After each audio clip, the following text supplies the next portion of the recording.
Okay, so today I'm going to try and help you find a way to remember all of the Philosophes and Physiocrats that were big during the Enlightenment. Okay, I'm going to tell you what I used to remember them and hope you remember something too. Hope that it helps in some way. So first we're going to talk about Adam Smith. That's right, his last name is Smith.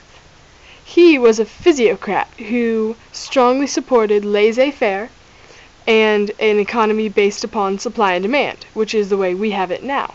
So they're all very normal ideas to us, and that's how I remember it. The guy's last name is Smith. That is a normal name.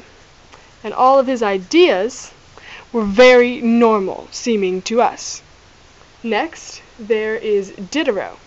And Diderot is a guy who took all the ideas of the Enlightenment and put them together into 28 volumes of an encyclopedia. That was sort of the center of his life, was his work on the encyclopedia. That was his big legacy. And so, it's kind of cool that the center of his name starts with an E. Okay, and the center of his life was an encyclopedia.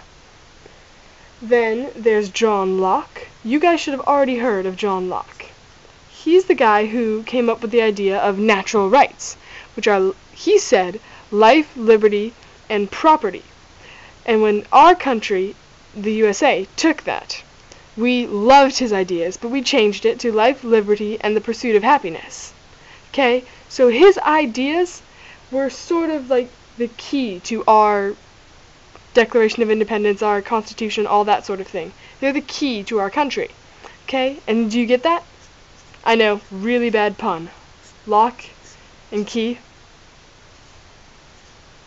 Yeah. Har har. Okay. Then there's Mary Wollstonecraft. We're just going to call her Mary. She was a person who, during the Enlightenment, really advocated women's rights, that we had a right to education same as men and all that sort of thing. She's easy to remember because she's pretty much the only famous woman during this time. So, who was the person who advocated women's rights? The woman. Very easy to remember. She's a lady. Then there's Montesquieu, who has a long and hard to spell name. Montesquieu.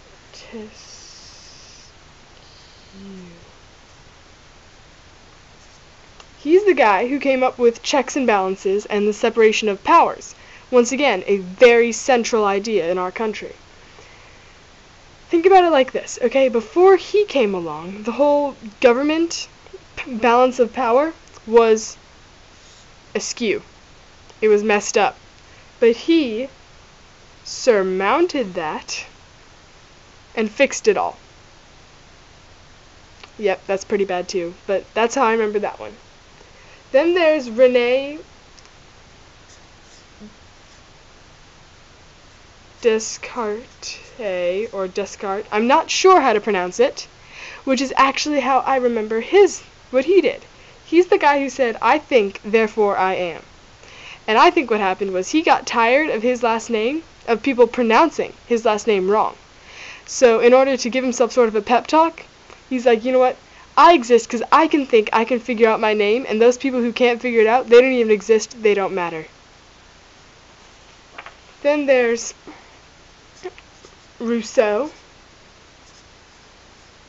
and he is a man who's kind of famous because he believed that people were naturally good and that we should get to freely elect our government because of that. He wanted to bring all the power to the people, okay?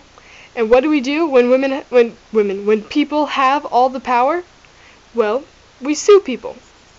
That's what we do. You've seen it all the time in America. We sue people, and that sort of rhymes with his name. Last but not least is Thomas Hobbes. And he is a man who believed that people were naturally evil, and that an absolute monarchy was the only way to control people's naturally bad natures. So he was kind of a down, he didn't think very happily. So the way I remember him is that his outlook on life is kind of similar to Hobbes from Calvin and Hobbes, if any of you ever read that comic. So that's all the Philosophes and Physiocrats. I hope that this helped in some way. If it did, great. If you have some other way to remember, just go to our website at Contact Us, and if it's good, I'll put it in the description of this video. Thanks!